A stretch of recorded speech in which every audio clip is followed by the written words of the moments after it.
Thank you, Mr. Chair. Madam Attorney General, I want to be sure that the American people understand exactly what we're referring to when we talk about sanctuary policies. They are often framed in sort of innocuous terms like, we refuse to take part in immigration law. And when you add up all of the population represented by these cowardly politicians in sanctuary jurisdictions, whether it's a county, city, or state, sanctuary jurisdictions account for roughly 40% of the United States. Now, in reality, it's much more than just a passive exercise. Is that not correct? Yes. It's unbelievably active. And in terms of breaking down these terms, I want to break it down in as clearly a term as I can. What is a federal detainer for the American people? Please describe it. A federal detainer is when someone is held in federal custody. Yes. And when a federal detainer is issued to local law enforcement, they are obviously in local or state custody, correct? Yes. And federal officers take note of that apprehension and they say, we want to come and apprehend him or her to deport them. Isn't that correct?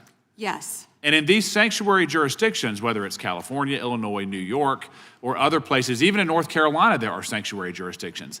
That federal detainer often prompts not any cooperation, not any assistance, but a release onto the streets. Isn't that correct? Yeah, and Congressman, a federal detainer is federal law. Yes. That people must abide by, yet these jurisdictions, many of these jurisdictions are not abiding by that. And we hear a lot of talk from the other side about victims of violent crimes, sex crimes, murders, whatever it may be. But I want to be very clear. Illegal aliens who have been arrested for committing some of the most heinous crimes, they have been released by sanctuary cities, by sanctuary states, rather than being turned over to the federal government for deportation.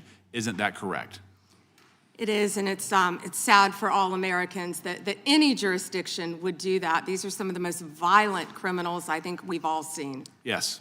And despite their best efforts to obstruct you and the president in making us all safer, I just want to go through a quick list again of the accomplishments that you have been in part responsible for achieving. True or false, the country now has the lowest murder rate in 125 years. Yes.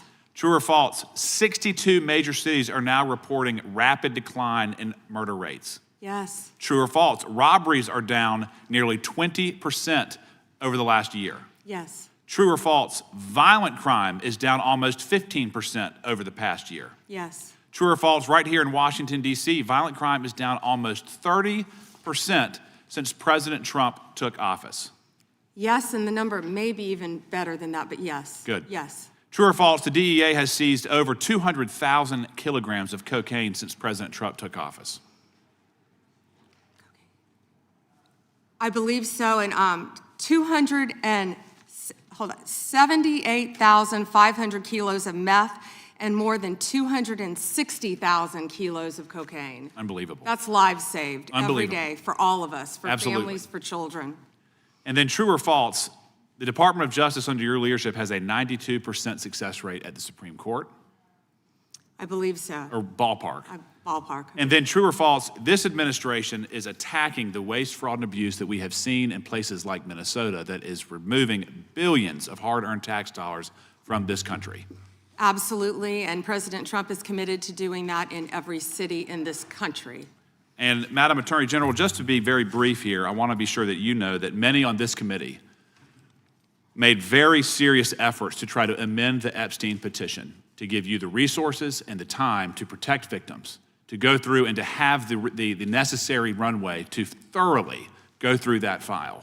Unfortunately, those requests were met with refusal, and we were unable to make the necessary amendments. But thank you for being here today. Thank you.